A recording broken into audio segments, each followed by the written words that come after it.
বিয়ানীবাজার পৌরসভার ১ নং ওয়ার্ডের একটি অবহেলিত জনপদ এটি। এখানকার বাসিন্দারা বছরে ৪ মাস থাকেন পানিবন্দী, ৪ মাস যাতায়াত করেন খাদামাখা পথে, আর বাকি ৪ মাস ভাঙ্গাচুরা রাস্তায় চলাচল করেন তালিনালি দিয়ে।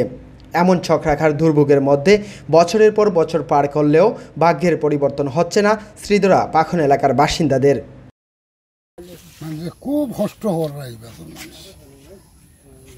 বাজার থেকে খরচ মরচ লইয়া গেলে চাউল লাই দিতা ফড়িয়া বিজাইলে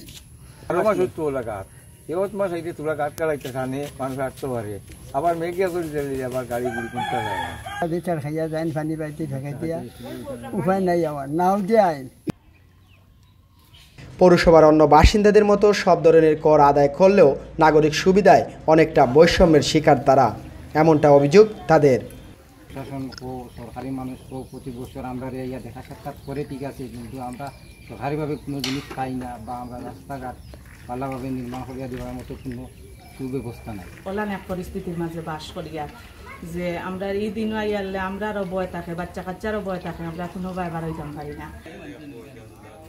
তুলনামূলক নির্মাঞ্চল হওয়ায় অল্প বৃষ্টি হলেই ডুবে যায় এই জনপদের চলাচলের রাস্তা, নৌকায় করতে হয় ভরসা।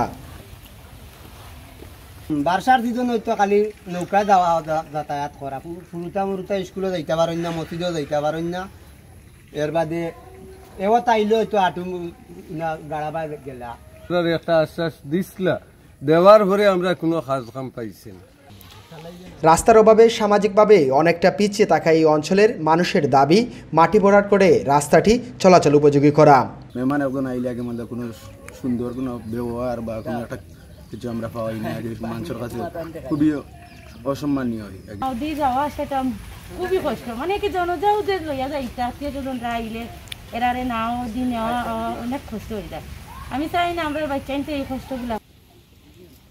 নানা সীমাবদ্ধতা রয়েছে জানিয়ে পৌর মেয়র জানালেন রাস্তাটি নিয়ে ভবিষ্যৎ পরিকল্পনার কথা। এই রাস্তাটি বন্দর ভাড়ি রাস্তার সাথে নিয়ে আমরা সংযোগ করতে চাই, কারণ এখানে বিরাট মাটির কাজের প্রয়োজন। আপনারা জানেন আমাদের বিয়ানীবাজার পৌরসভার বা যে কোনো পৌরসভার মাটির কাজের বরাদ্দটি কম থাকে, তো আমাদের সীমিত সম্পদ দিয়ে আমরা চাচ্ছি মাটি দিয়ে নতুন রাস্তা নির্মাণ করবার জন্য।